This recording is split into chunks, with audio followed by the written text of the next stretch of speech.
Hello guys, in this video, I will show you how to record Omnia TV stream without using any extra software. You can also record audio at the same time.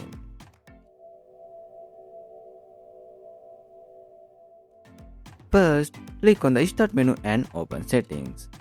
Then go to Gaming. Now make sure the game bar option is turned on. After that, click on Capture and adjust your settings. You can set the video quality and FPS to high if you want better recording. Once you are done, close settings and search for game bar in the Start menu. Then open it and you will see the overlay. In here, make sure your microphone is enabled. Also, if you try to record now, you might get an error because no app is open. So close it and open Omnia TV. Then press Windows plus G to open the game bar again. Now click on the record button and start using Omnia TV.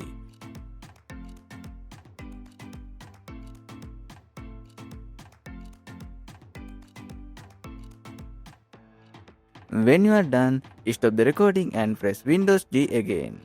Then go to the gallery and you will find your recorded video there.